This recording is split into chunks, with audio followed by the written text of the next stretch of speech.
工作人员一条一条的将里面的鱼拿出来称重。第一条巨型石斑80斤，第二条巨型石斑90斤。很快，最重的一条巨型石斑也在称重了。最后一条巨型石斑301斤。工作人员简单计算了一下，随后开口道：“林辉收获的总重是820斤。”此话一出，在场众人无不倒吸一口凉气。800多斤的巨型石斑，其他选手加起来都没他多。自信一些，这次与上次海钓赛所有选手加起来钓到的鱼都没有林辉这次多。林辉这次稳拿第一了啊！就在渔民们议论纷纷的时候，林辉突然开口道：“裁判长，现在可以宣布这次海钓赛的冠军是谁了吧？”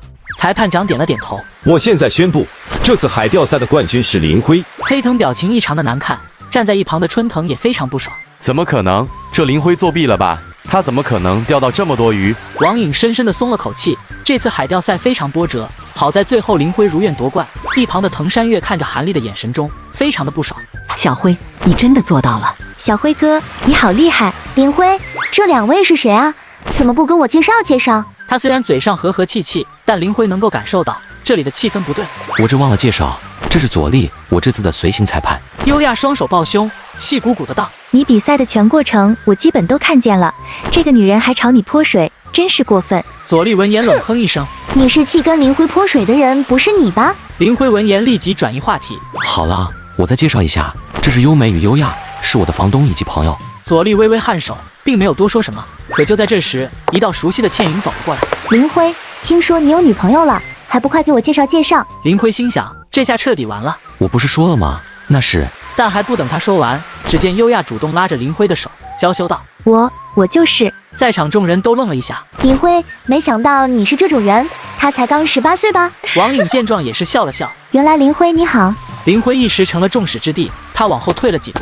优亚，咱们可别假戏真做呀。怎么？我和小辉哥是真爱。林辉一拍额头，继续开口：“你们4个女生能不能不要再因为我吵架了？”此话一出，几人才安静下来。优亚有些委屈道：“小辉哥，你干嘛？”好了，别闹了。好了，接下来请林辉领取。他话还没说完，就被一道沙哑的声音打断：“等一下，裁判长，我有异议。”只见黑藤缓步走到裁判长身前：“比赛都结束了，你还有什么疑问？”林辉今天是第一次参加海钓赛，就取得了这么好的成绩，收获的海货比其他参赛选手都要多。但凡有脑子的都能感觉出不对劲。我认为林辉肯定是作弊了。林辉闻言笑了笑，没多说什么。黑藤，我们比赛都是有随传裁判的，你是在质疑我们比赛的公平性。林辉第一次参加比赛就能取得这样的成绩，确实很让人诧异。他虽然没有明说，但言外之意就是他也认为林辉有问题。林辉，对此事你有没有什么想解释的，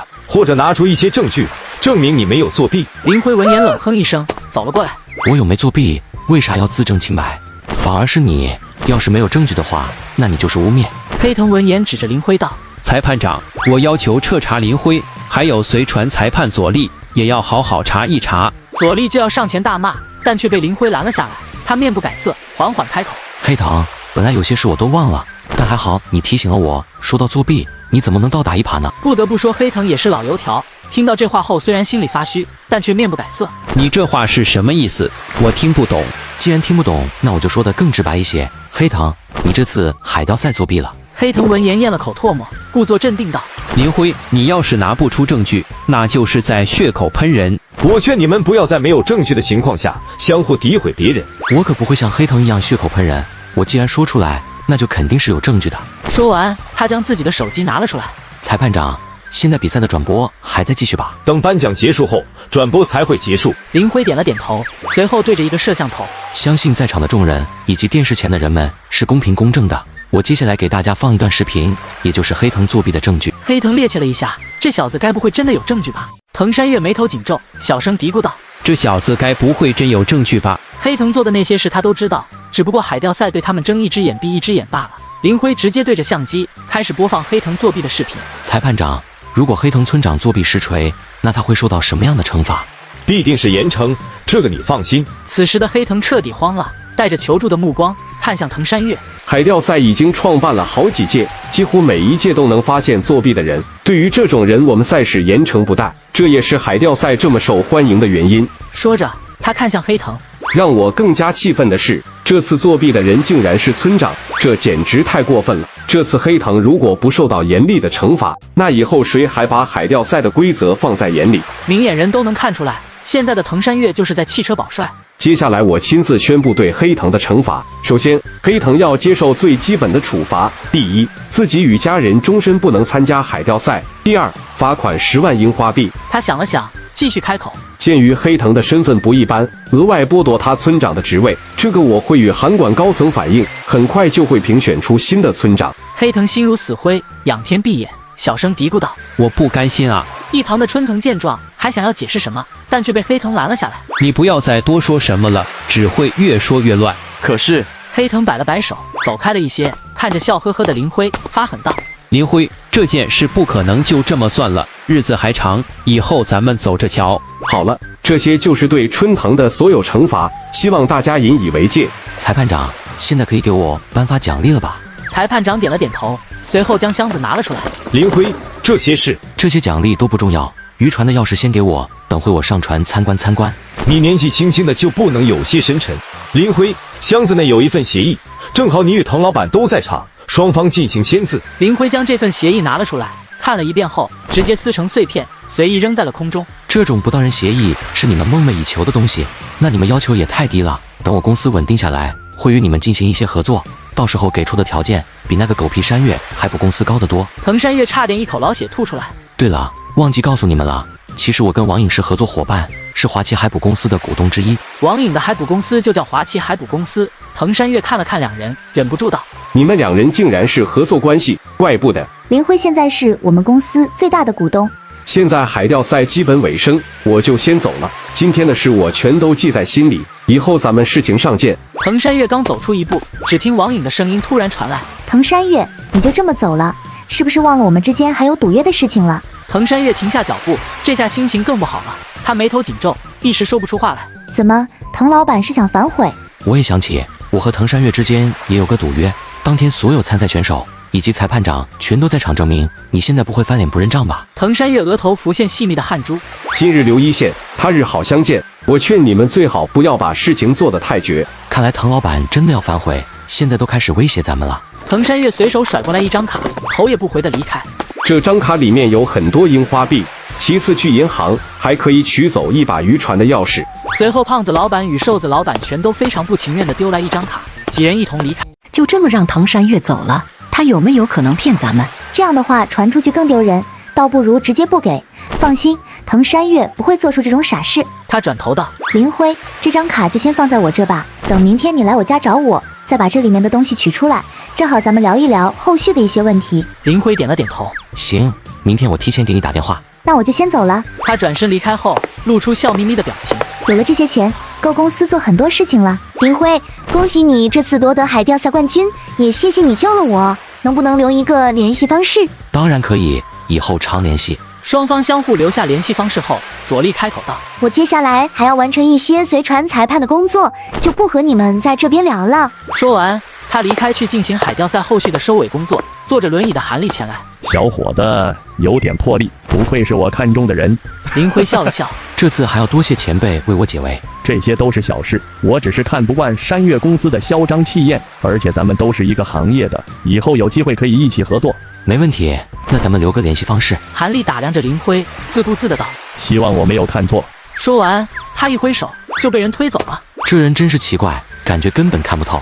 他也不知道和这种人扯上关系是好是坏，叹了口气：走一步看一步吧。林辉，虽然这次海钓赛结束了，但你跟黑藤还有滕山月已经结下梁子，这两人都是睚眦必报，而且很有实力，你以后行事可要小心一些。放心吧，梅姐，黑藤再有心机，不还是被撤去了村长的职位？滕山月再厉害，不还是在我这吃瘪？林辉将装满樱花币的箱子递了过去。梅姐，小亚，奖金你们拿着，回去买点生活用品啥的。小辉，这个奖金是你冒着生命危险得来的，我们不能要。而且听说你们公司现在也挺缺钱，这奖金还是你自己留着吧。我现在不缺钱，公司的难关也已经度过，而且我搬过来后没少给你们添麻烦，你们把这钱拿着，给优雅买点吃的。说完，他直接将箱子塞进了优雅的怀里。妈，你看小辉哥都这么说了，而且你也可以用这钱多买点食材，好给我和小辉哥做点好吃的。那行，这钱我就收下了，但以后你的房租我可就不要了，毕竟这些奖金太多。只要你收下这些奖金，这些都没问题。现在海钓赛已经结束，你也如愿以偿地获得了海钓赛冠军，接下来有什么打算？林辉转身看向停靠在岸边属于自己的中型渔船，加上藤山月那艘渔船，我现在有了2艘大型渔船，眼下目标肯定是抓紧出海。晚上酒足饭饱后，林辉回到了自己的房间，拿出一个镶着金边的茶壶，这东西应该是个古董。他将茶壶放进盒子当中，正好明天要去找王颖，到时候问问他这边有没有拍卖行，要真是古董就直接卖了。我现在手下已经有2艘渔船，还得找一些人手，其次还要兑换几张渔网。林辉想了想，准备等明天回来再去做这些事情。第二天一早，林辉洗漱完后去吃早饭。对了，梅姐，你知不知道出租车的电话？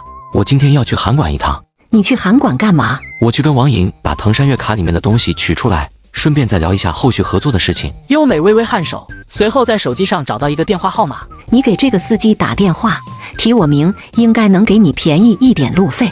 林辉点了点头，继续问道：对了，梅姐，你知道函馆有拍卖行吗？这个我还真不知道，因为平时接触不到这个行业。他话音刚落，一旁的优亚开口补充道：我知道一家拍卖行，就在我学校旁边，好像就叫函馆拍卖行，可能是函馆唯一一个拍卖行吧。他将详细一些的地址告诉了林辉。我知道了。林辉，你问拍卖行干嘛？是要买东西吗？林辉微微颔首，随便搪塞道：平时有这个爱好，想去看看拍卖行有没有什么好东西。吃完饭后就回到自己的房间，将柜子里装有古董的盒子拿了出来。也不知道这东西值不值钱，等到了拍卖行再说吧。他给出租车司机打了个电话，差不多10分钟后，出租车停在门口。师傅，带我去黑林街。中年司机点了点头，随后出租车朝黑林街驶去。路上，林辉给王颖打了个电话：王姐，你现在在家吗？我正在去你家的路上。我不在家，你直接来公司吧，正好你还没来过。好啊，正好我去看看。随后王颖将公司具体地址告诉了林辉。好了，等咱们见面后再聊。挂断了电话，他将华旗公司的位置告诉了司机师傅，差不多15分钟就到达了目的地。华旗海捕公司所在函馆市中心的位置。我问一下，你们老板王颖在吗？你有什么事吗？我找王颖有事，提前跟他说好的。樱花妹闻言朝着屋内的楼梯指了指，他刚上去2楼了。林辉点了点头，随后顺着楼梯登上了2楼。此时王颖正在跟公司员工交谈一些事情，林辉上前拍了拍他的肩膀：王姐，忙着呢。王颖被吓了一跳，在看到林辉后没好气道：你小子能不能别这样神出鬼没的，真是吓死我了。林辉笑了笑：我这第一次过来，没想到咱们这公司挺蒸蒸日上的。前阵子公司都快黄铺子了，人走了一半，还好你出资了一些钱，这才让海捕公司缓过来。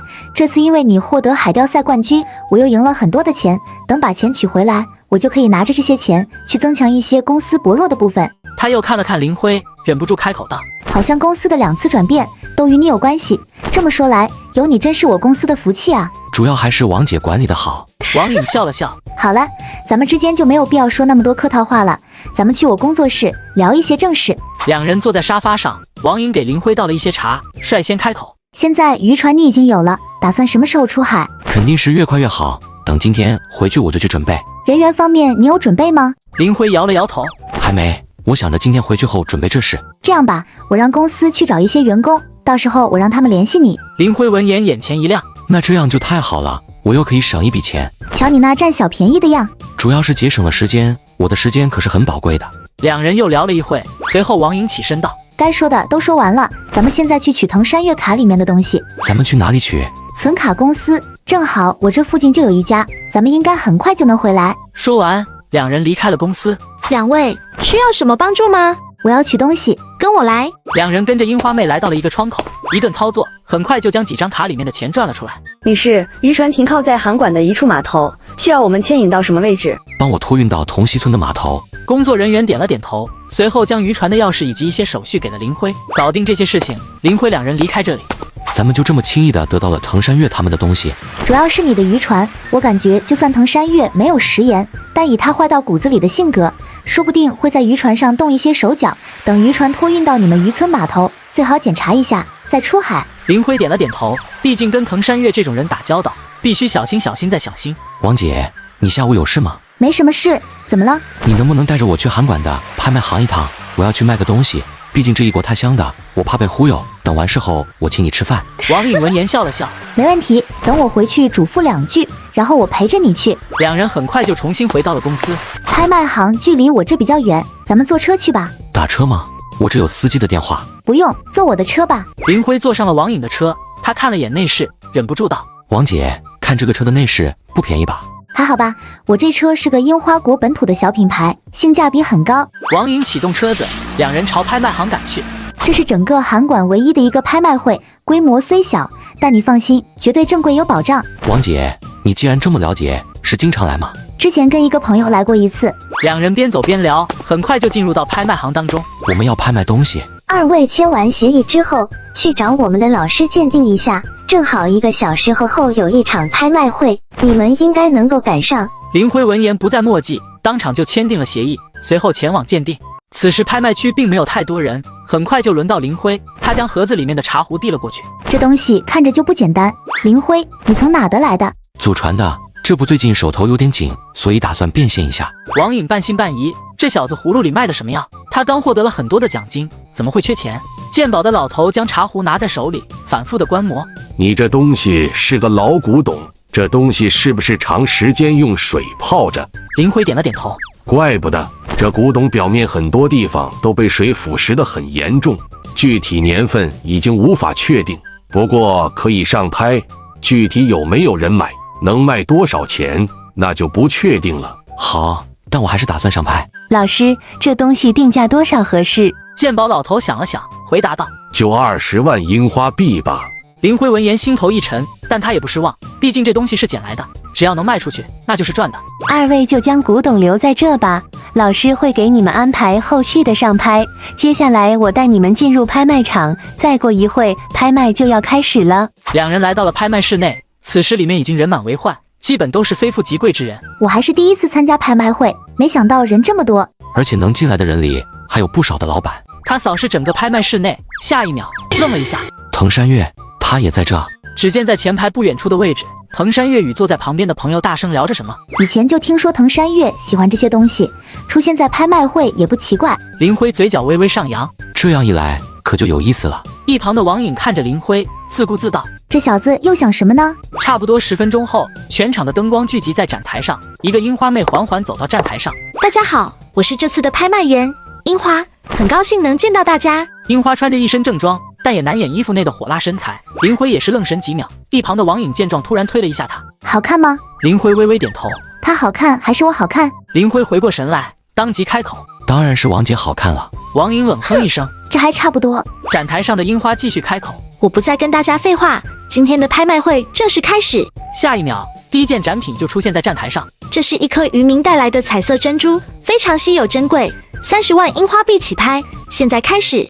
31万樱花币，33万樱花币。周围人叫价非常激烈，坐在前排的滕山月突然开口：我出50万樱花币，谁都别和我抢，只要是我宝贝喜欢的，就必须得到。现场确实没了加价的声音，但却开始讨论起来。这不是滕山月吗？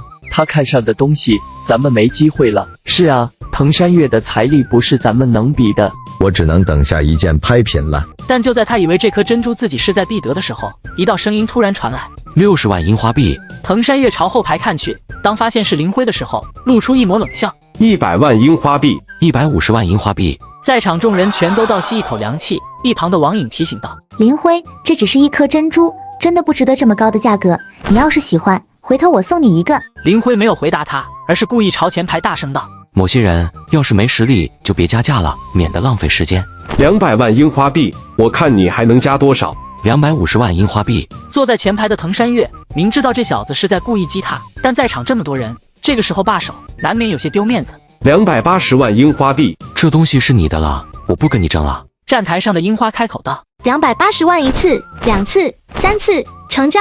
随着竞拍锤的落下，这颗珍珠被滕山月以280万樱花币拍卖正常进行。很快，林辉的茶壶总算是被摆放在了站台上面。这件茶壶年代久远，已经辨别不出具体的年份，但整体保存非常完整，上面的金子也没有流失太多，整体还是很不错的。起拍价20万樱花币，现在开始起拍。21万樱花币。林辉也来了精神，总算是轮到了自己的东西，也不知道能拍卖多少钱。随着加价的人越来越多，价格很快就突破了50万樱花币。100万樱花币。林辉愣了一下，藤山月也看上了自己的东西，可惜拍卖行明确规定，卖家不能对自己的牌品加价。就在这时，一道清脆的声音突然响起：200万樱花币。此话一出，众人纷纷朝声音传来的方向看去。说话的是一个女生，年纪不大，皮肤白嫩，长相貌美。王姐，你认识这人吗？王颖皱眉，想了好半天才开口道：我如果没记错的话，她好像是韩立的孙女韩冰。此话一出，林辉一惊，真的假的？韩立的孙女？他很难想象那个坐着轮椅的韩立能有这么年轻漂亮的孙女。我还是一次偶然在电视上看到的。按理说，昨天韩立都出现在海钓赛了，那他孙女出现在这里也就不奇怪了。藤山月转头看了眼韩冰，他并不知道韩冰的身份，表情一冷，继续加价道：300万樱花币。500万樱花币。他指了指藤山月道：前面那个油腻大叔想加价就继续，我奉陪，我想要的东西必须得到。藤山月闻言脸色难看，他能够感觉出来这个女生是真的有钱。想了想，藤山月最终只好认怂。好，我这次钱没带够，这东西是你的了。韩冰闻言双手抱胸，得意道：我说过，只要是我想要的东西，就必须得到。藤山月闻言冷哼一声：我是山岳海捕公司的老板，这件事我会记在心里的。展台上的樱花开口道：500万樱花币1次、2次、3次，成交。随着交易锤落下，这件古董顺利被韩冰拍去，而林辉正在嘿嘿嘿的傻笑。林辉，你怎么了？就算古董卖了很多钱，也不至于兴奋成这样吧？这可是500万樱花币啊，换算一下就是将近30万软枚币啊！你难道不高兴？毕竟这东西是林辉捡来的，只要能卖出去，他就非常开心了。我有什么高兴的？毕竟钱又不打到我的卡上。等回去我请你吃饭，想吃什么你说。自此，整个拍卖会基本接近尾声。今天的拍卖会到此正式结束，期待大家后续的光临。两人被樱花妹带到了一间休息室内。两位等待一下，买家马上就到。这边的拍卖会，买家与卖家会当面转钱。不一会，韩冰走进休息室内。你就是卖家？林辉点了点头。那个钱什么时候给我打过来？放心，本小姐是不会差你钱的。POS 机拿来，我现在就刷卡。但就在韩冰刷完卡后，一道机械声突然传来：您的余额已不足。此话一出，在场气氛有些尴尬。韩冰诧异地看着自己手里的卡，怎么会余额不足？我明明……他突然想起了什么，一拍额头。对呀，我昨天在韩馆买了个房子，刚花了300多万樱花币，怪不得会余额不足。下一秒，他恢复以往的高傲姿态。实话告诉你，韩水公司知道吧？见林辉点了点头。其实我是韩立的孙女韩冰，所以这个钱。所以这钱你打算怎么交付？我现在卡里只有200万樱花币，要不这样，我把这200万樱花币给你，剩下的钱就当你在我爷爷那里买个人情，到时候我在他身边多提你2句。韩冰表情有些为难，不知道的还以为是他吃亏了。不行，今天必须把说好的500万给我，面子那东西太虚无缥缈，我只认钱。韩冰表情一变，奇怪，以前自己只要提自己爷爷，那些人都上赶着巴结，可面前这人却连这点面子都不给。别说我没给你机会，你知道这个面子外面有多少人挤破头颅都得不到，你还不知道珍惜。还有，你最好别惹我生气，不然我在我爷爷身边说你2句坏话，你不会有什么好下场。林辉闻言嘴角微微上扬，他今天还就要治一治这个韩冰的公主病。说别的没用，就2字，给钱。见林辉油盐不进，韩冰气得直跺脚。你怎么这么俗？眼里就只有钱？像你这种目光短浅的人，注定成不了大事。我这辈子没啥大追求，只想做个俗人，贪财好色。你……韩冰指着林辉，怒不可遏。一旁的樱花妹开口道：小姐，你要是拿不出钱的话，那这钱将由我们拍卖行支付给这位先生，而你则是要被扣留在这里，什么时候交上钱，你什么时候离开。韩冰有些慌了，他放低些许姿态道：要不这样，剩下的钱我过2天给你送来，行不行？不行。韩冰指着林辉，脸色微红，怒声道：你这人怎么油盐不进啊？我都放低姿态了，你怎么还不妥协？总之，你今天要是拿不出500万樱花币，我不建议把你带回去暖床。你……韩冰被对得哑口无言，只好拿起手机，来到休息室的角落打电话。妈，你在午睡吗？电话那头传来中年妇人慵懒的声音。没有，怎么了？韩冰犹豫了一会，开口道：能不能给我转过来500万樱花币，急用？你爸前几天不都给了你很多零花钱吗？怎么这几天就花完了？我在韩馆这边买了一个房子，钱花的差不多了。中年妇女冷哼一声：你等一会，我马上给你转，不过下个月的生活费别想要了。韩冰闻言露出一副笑脸。好的，谢谢妈。随后他挂断了电话。韩冰得意道：就知道下个月生活费要报销，还好我机智，多要了一些，嘿嘿嘿。韩冰清了清嗓子，回到先前那种高傲的状态。钱我马上就能转给你，不过这件事我记下了，以后最好别让我在函馆见到你。只要能把钱转过来，随便你。你这人怎么眼里只有钱？难道以我的美貌还吸引不了你吗？一旁的王颖浅笑出声。就在这时，韩冰手机响了一下，打开一看，钱已经到账，当即将500万樱花币转给林辉，随后转身就走。咱们后会有期。说完，他拿着古董开门离开。林辉跟王颖相视一眼，耸了耸肩。咱们也走吧，我带你去吃点好的。随后两人也离开拍卖会。拍卖会门口，藤山月缓缓走了出来。林辉这小子屡次坏我好事，实在是太过分，必须好好教训一顿才行。说到这里，他嘴角微微上扬。从时间上来看，林辉已经取走了渔船钥匙，估计明后天渔船就会运送到他们村子的码头。等林辉驾驶着那艘渔船出海，应该就能发现我为他准备的大礼。到时候他的表情一定非常精彩，就是不知道他能不能活下来了。说到这里，藤山月露出一抹阴冷的笑容。离开拍卖会后，两人去吃了一顿大餐，聊了很多事情。王姐，你先走吧，我叫个车回去。既然你都请我吃饭了，那我就开车送你回去吧，反正同溪村离得很近。林辉闻言点了点头，那就恭敬不如从命了。很快林辉回到家，本想午休一会，如果明天的路你不知该往哪，手机突然响了起来。先生，你的渔船明天就能够托运到同溪村的码头，请你注意通知签收。好，知道了。挂断电话，林辉难掩心中的激动之情。现在渔船的事情已经确定了下来，工作人员王颖那边负责安排，现在就剩下渔网。打开系统面板，想了想，最终点击兑换了6张渔网，系统面板出现变化。除此之外，在房间的角落出现了6张大渔网。林辉突然在商店内看到了一个物品，深海大型的龙，此地龙可布置在深海区域，最多可捕捞1000斤的海货，有机会捕捞到深海巨物，兑换价格200金币。这东西不错呀，要是能布置在深海区域，自己就能在海捕食，收获到地龙的海货，这样就能够收获到更多的海货。他现在金币清零，根本就无法兑换。做完这些事后，就躺在床上小睡了一会。晚饭过后，几人坐在沙发上。小辉，今天渔船钥匙取回来没？藤山月没骗咱们吧？渔船明天就能被托运到渔村的码头。等明天我会去码头找个渔船检修的师傅，好好检查一下渔船。检修师傅我帮你找吧，我之前在码头打零工的时候认识一个老师傅，非常靠谱。林辉点了点头。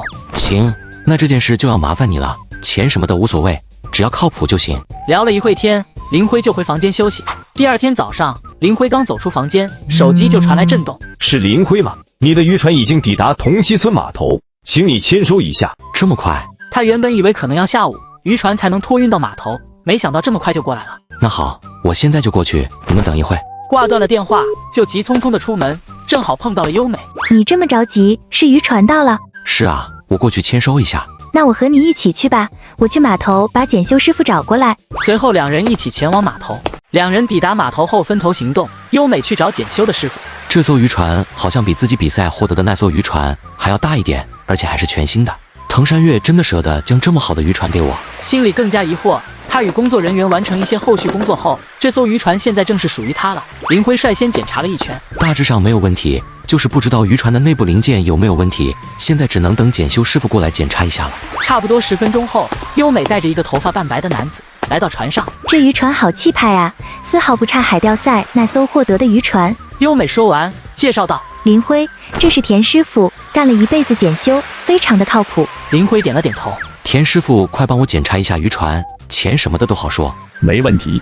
接下来，林辉带着田师傅开始给渔船检修，主要是内部一些零件、发动机以及一些电路的检修。这艘渔船的种种配件都是全新的，根本不会出现问题，绝对可以正常出海。在检修的时候，林辉全程都在跟着，的确像田师傅所说的一样，没有什么问题，但心里总感觉不太对，可又说不出来。最终他只好叹了口气。那好，麻烦田师傅了，工钱多少？我给你结一下。林辉将田师傅的工钱结算完，他独自留在船上，熟悉了一下渔船的功能。如果明天的路你不知该往哪。手机突然响了。怎么了，王姐？林辉，藤山月的渔船抵达码头了吗？渔船已经抵达码头，我刚让人检修了一遍，渔船没有问题，是全新的。王颖迟疑了一下，继续开口。这次藤山月竟然这么大方，拿出了一艘新渔船。算了，不说这个了，我给你找到了6名员工，都是你们渔村的人，出海什么的非常方便。那就太好了，现在人工有了，我明天就能出海。那我现在就让员工去联系你，你跟他们聊一下出海的问题。对了，王姐，海鲜运输车你准备了吗？当然，一会我给你发一个运输车司机的电话，到时候你们联系。两人又聊了几句，随后就挂断了电话。没一会，手机收到短信，里面有船员以及运输车司机的电话。他挨个给船员打电话，让他们现在到码头集合。6名船员依次抵达码头，随后登上林辉的渔船。既然决定以后跟着我干，那大家以后在工作的时候就要拿出认真的态度。我这里也是奖罚分明，表现好除基本工资外还有奖金，出问题罚钱。大家能接受的留下，接受不了就离开。他说完，船员们全都留在原地没有动。我明天就要出海，所以今天分配一下人员。看了眼名单，田强、田勇这2人出来。只见2个壮硕的男人上前一步，名单上写着这2人是亲兄弟。看了看凶神恶煞的2兄弟，小声嘀咕：这2兄弟一个个长得慈眉善目，骨瘦如柴啊，跟性格非常符合。你们2个明天就跟我在1号渔船出海，也就是咱们脚下这艘渔船。田勇、田强点了点头。好的，老大。林辉又看了眼名单，继续开口：你们剩下的人谁叫申竹？一个脸上带着伤疤的中年男子走了出来。我是。从人员信息上来看，这人出海经验相当丰富。林辉决定暂时将2号船交给他管理。你明天带着剩下的船员乘坐2号渔船出海，你是2号渔船的船长，其他人员听你派遣，有什么问题与消息一定要及时向我汇报。申竹点了点头，包在我身上吧。现在人员分配问题已经解决，以后你们就好好跟着哥干，哥保准带你们吃香喝辣。老大，吃香喝辣倒是不用，只要能给我们哥俩找个媳妇就行。一旁的田勇有些尴尬，哥，这里人这么多，说这个干嘛？一旁的申竹忍不住开口，打铁还需自身硬，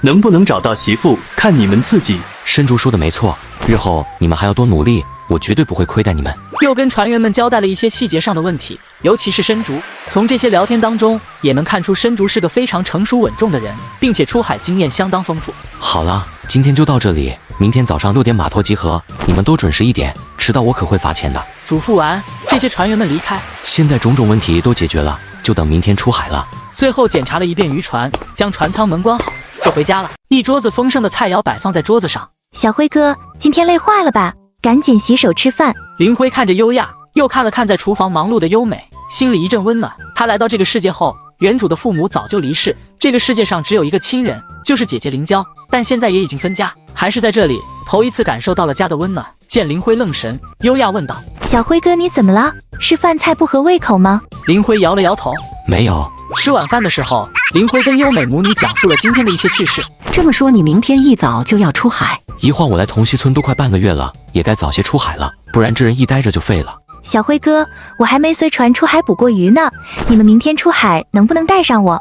你之前不是都和林辉一起出过海了吗？这次就别去了，省着给小辉添麻烦。上次是钓鱼，这次是捕鱼，不一样的。见优亚非常想跟着出海，那行，你明天就跟着我的渔船一起出海，不过事先说好，你在渔船上必须听我的，否则别怪我打你屁屁。优亚小脸一红，知道了。好了，你们今晚都多吃一点，然后晚上好好休息，明早好起早出海。酒足饭饱后，林辉就回到自己的房间。今天天气非常不错，阳光明媚，万里无云。申竹，这3张渔网安装在你们的2号渔船上，一定要注意保护渔网。渔网如果出现损坏，一定要及时告诉我。申竹点了点头。好的，老大。说完，他带着剩下2名船员，拿着渔网前往了2号渔船。你们2个将这3张渔网安装在咱们的1号渔船上。田强点了点头，随后几人一同登上1号渔船。1号渔船上，林辉站在船头的甲板上，看了眼系统面板，见当天气运值已经上涨。田强，咱们现在就开始捕鱼。田强点了点头，随后他开始驾驶着渔船，在这片海域上航行。小辉哥，咱们能捕捞到海货吗？林辉笑了笑，怎么不相信我？我只是好奇，咱们出海能够有什么收获？他突然看到远处也有一艘大型渔船，好像也在捕鱼。这艘大型渔船一看就是哪个海捕公司的，渔民不可能有这么大的渔船。一旁的优亚闻言也跟着看去。从船身上的标识来看，应该是山岳海捕公司的渔船。哦，原来是山岳海捕公司的渔船，也不知道他们这次出海能够有什么收获。没过一会，山岳海捕公司的渔船越靠越近，林辉看到了一个熟悉的身影。春藤，他怎么会在山岳海捕公司的渔船上？春藤也看到了林辉，他立马皱起眉头。自从他海钓赛失利后，以为自己这辈子也就这样了。可谁成想，藤山月竟然主动提出与他合作，除了正常的工作外，还要在同溪村多多监视林辉。真巧啊，林辉，没想到能够在这里遇见你。是挺巧的，你们比我先抵达这片海域，不会到现在还没有什么收获吧？春藤闻言冷哼一声，与其关心我们，不如多关心你自己。你们不也没有什么收获吗？还有，海上风浪大，出海可要注意安全。春藤知道林辉的渔船有问题，虽然渔船表面非常崭新，内部的各种设备也没什么问题，但在一处非常隐蔽的位置，一处重要线路已经被藤山月更换成了老化线路，最多出2次海，他渔船上的老化线路肯定就会出问题。你小子有什么事最好直说出来，这样对大家都好。而且我想警告某些人，不要做出不理智的行为，否则是不会有好下场的。春藤闻言冷哼一声，我可没什么事想和你说。说完，他转头看向自己的船员，好了，咱们正常捕鱼，别离林辉他们太近，免得引火上身。春藤的渔船与林辉的渔船缓缓拉开距离，但还处于同一片海域，正常捕鱼。林辉站在船头的位置，好似看到一大群虎鲸在玩闹。不想那么多了，兵来将挡，水来土掩。林辉看了眼系统面板后，当天气运值已经下降。田勇，停船，准备收网。优亚跑到林辉的身边，终于要收网了，也不知道咱们这次能有什么收获。一声闷响传来，什么声音？下一秒，他惊讶地发现一个鲨鱼鳍正在围着渔船缓慢移动。这是大白鲨。林辉突然上前拍了拍优亚的肩膀，没事的，优亚，咱们的渔船这么大，就算是遇到虎鲸也不怕。林辉趴在栏杆上，只见大白鲨竟然缓缓游了过来。主人，好久不见！林辉心念一动，确实几天没见了。你在这附近没遇到什么天敌？大海广阔无垠，非常神秘，强如大白鲨都不是海洋当中最强的存在。最典型的天敌就是虎鲸，它们体型更大，成群结队，智商还很高，被誉为海洋街溜子。大白要是遇到它们，肯定讨不到好处。林辉突然想契约一只虎鲸玩一玩。主人，这附近海域都非常的安全，我在这里没有危险。小辉哥，这只大白鲨竟然在看着咱们，好像还没有任何攻击的欲望。林辉笑了笑，万物皆有灵，很多动物咱们不主动招惹，它们也不会来攻击咱们。说完，他起身离开。好了，第一张渔网应该收上了渔船，咱们去看看收获，等会再来找大白玩。林辉带着优亚来到了船尾的位置。这是河麻豹，这种鲍鱼色泽金黄，个头不大，肉质鲜美，非常罕见。河麻豹现在属于淡季，据说一斤能卖到18000块银花币。林辉听到这个价格，嘴角微微上扬。林辉哥好厉害，第一次出海就能有这么多的收获。这算什么？你要是能经常跟我出海，你就能看到更多珍贵的海鲜。是吗？那我以后每次都要跟着小辉哥出海。林辉笑了笑，也没太当回事。田强、田勇继续收另外2张渔网。春藤的渔船又靠了过来，见林辉这边正在收网，露出一抹玩味的笑容。林辉，你们那边都收网了，有什么收获？没什么收获，目前第一网也就捕捞到500斤的河麻豹。春藤以及船员忍不住笑出声。真能装杯，捕捞到河麻豹还说没什么收获，而且河麻豹现在属于淡季，非常罕见，我怎么就不信你能捕捞到？是啊，我看这个林辉就是在吹牛。第2张渔网马上就要收上渔船，咱们看看这一网有什么收获。很快，第2张、第3张渔网依次被收上渔船，依旧是满满河麻豹。我没看错吧？还真全都是河麻豹。 3网河麻豹加起来可就1000多斤，按照现在的价格来算，林辉这次出海能赚。不行，我手指不够用了，谁把脚趾借我用用？我出海20年了，今天还是头一次见到河麻豹。春藤见林辉真的收获了这么多的河麻豹，表情异常难看。这小子是走了什么狗屎运？在同溪村第1次出海就能有这样的收获？站在船尾的林辉自然听清了春藤的话。要知道，运气也是实力的一种。我还要告诉你一句话：与其诋毁别人，不如提升自己。春藤闻言冷哼一声，非常眼红林辉的收获。我想你们也要收网了吧？敢不敢比一比谁的收获更多更好？没兴趣。春藤眉头一皱，心中火气上涌，怒声道：林辉，你别跟我太嚣张。实话告诉你，你已经被腾哥盯上了，最好小心一点，别哪天发生点意外，把小命丢了。他朝自己的船员道：咱们走，离这扫把星远一点。说完，春藤的渔船缓缓远离，优亚攥紧拳头，有些听不下去了。这人竟然还人身威胁小辉哥，你有本事过来，我非要让你尝尝我这沙包大的拳头。没看出来啊，优亚你竟然也能这么硬气，上次面对藤山月可不是这样啊。优亚挠了挠脑袋，笑道：这不是有小辉哥在吗？我怎么会怕他？林辉看向远处春藤的渔船，虽然没有明说，但他有预感，两人搞到一起肯定会想着法子针对自己。随后他利用海洋之眼看清了春藤他们渔网内的收获。虽然海鲜种类远远比不过自己的河麻豹，但数量好像还不少。林辉露出一抹冷笑：我这个人有仇能当场报，绝对不留到以后。大白，你去将那艘渔船下的几张渔网给我咬破，让里面的鱼类全部消失。一直在渔船周围游动的大白接受到指令。好的，主人，正好1天没进食了，我终于可以饱餐一顿了。大白潜入海底，缓缓朝春藤的渔船游去。人不犯我，我不犯人；人若犯我，我必百倍奉还。田强，启动渔船，咱们返航。林辉的渔船缓缓掉头，随后全速前进，返回渔村码头。这该死的林辉真是嚣张！春藤看着林辉渔船远去，用力一锤围栏。林辉，我看你还能嚣张几天？你明天只要还敢搭乘这艘渔船出海，我保证能够让你有来无回。他转头朝船员们开口：都别看热闹了，开始收网，咱们也准备返回码头。就在这时，突然有很多鱼类在船尾后面跃出水面。春藤见状，眉头一皱，奇怪，怎么突然有这么多鱼跃出水面？与此同时，很多鱼聚集在水面下，一条庞大的黑影突然冲了过来，一口下去，大量鱼类被吞吃干净。那是大白鲨。春藤船长，那头大白鲨好像是将咱们的渔网撕开了一个口子，它现在捕食的都是咱们渔网里面的鱼啊！春藤脸色一变，快加速收网！第一张渔网就被收上渔船，只见渔网底部破了一个大洞。春藤气得眉头青筋暴起，用力一拍围栏。该死的，自己怎么这么倒霉，遇到了大白鲨？他立即命令船员：还愣着干嘛？还不赶紧将剩下的那2张渔网收上来！你们是想这次出海空手而归吗？其他船员们才反应过来，将剩下的2张渔网收上渔船。这2张渔网依旧是被大白鲨撕开一个口子。一群废物东西，为什么不早点收渔网？要是早点收渔网，是不是就能避开大白鲨了？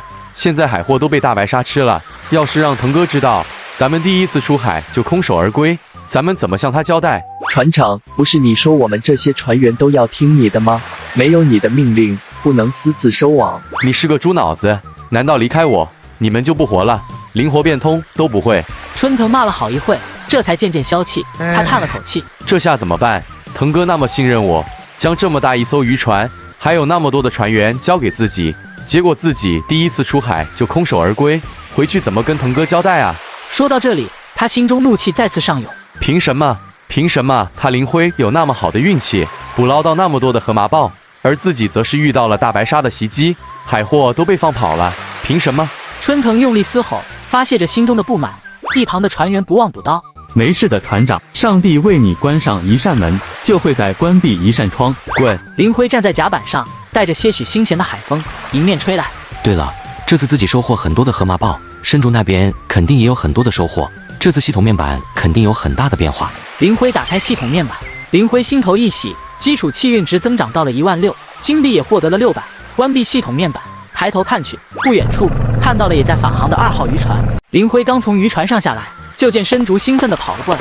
老大，你猜2号渔船这次捕捞到了什么？一听到这话，林辉就彻底放心了。是河马豹。深竹闻言一愣：老大，你是怎么知道的？我们这次捕捞到了1000多斤的河马豹，简直不可思议。换成以前，我都不敢想。我们1号渔船也捕捞到1000多斤的河马豹，这样一来，2艘渔船加在一起，这次出海总共收获了将近3000斤的河马豹，能卖好多钱。周围其他渔民们闻言，顿时议论纷纷。3000斤的河马豹，我怎么就不信？是啊，河马豹本来就非常少见，怎么可能一下子收获这么多？等一会看看不就知道了。远处一辆大型海鲜运输车缓缓停靠在码头。田强、田勇，立即把咱们渔船上面的海货运送到那台运输车上。深竹，你们也一样。其他人立马去行动。林辉上前与运输车的司机师傅聊了几句，田勇他们也都将渔船上面的海货运送了下来。真的是河马豹这么多？是啊，这么看来，林辉没有吹牛，2艘渔船加在一起，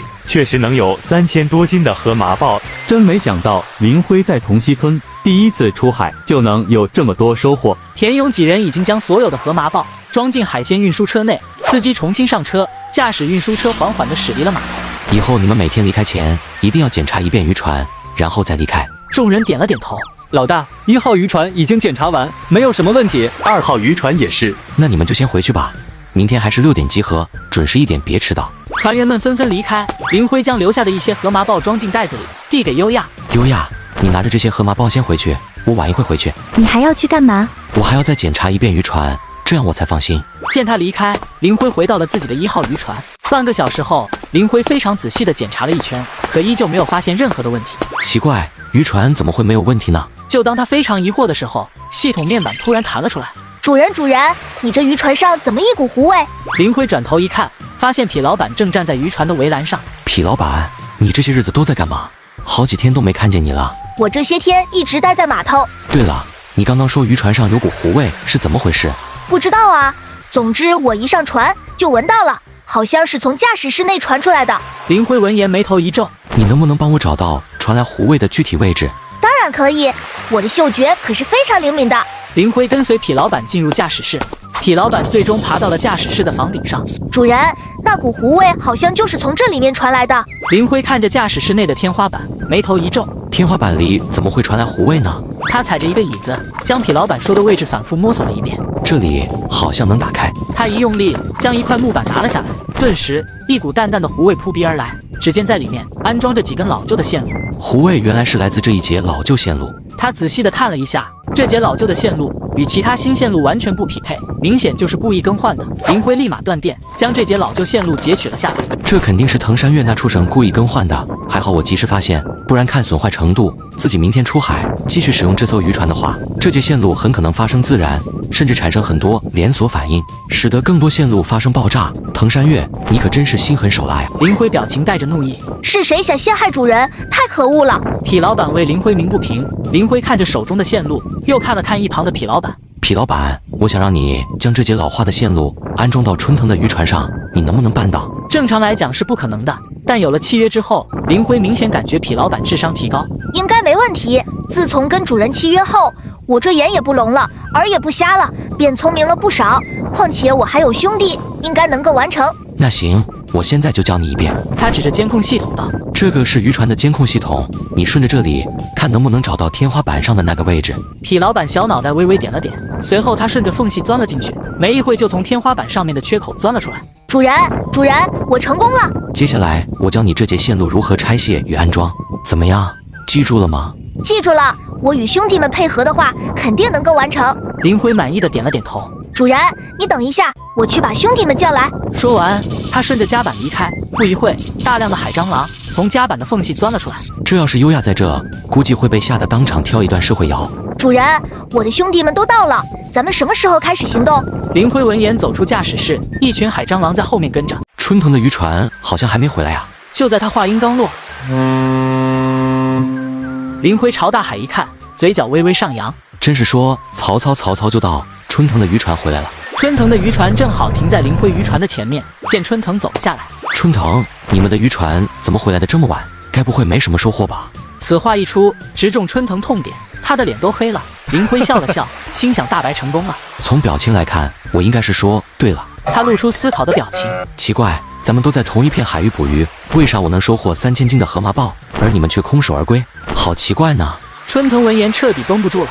林辉，你个小犊子，别嚣张！我们今天是运气不好，被鲨鱼袭击了渔网，不然我们的收获比你多。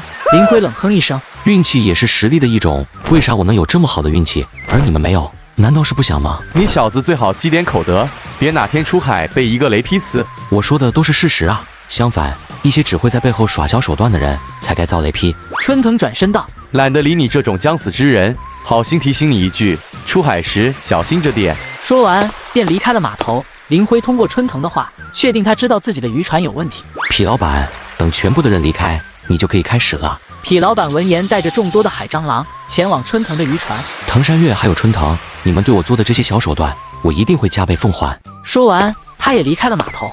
林辉回到了自己的房间，找开系统面板。这次出海，他获得了600金币。找到大地龙后，没有犹豫，直接点击兑换。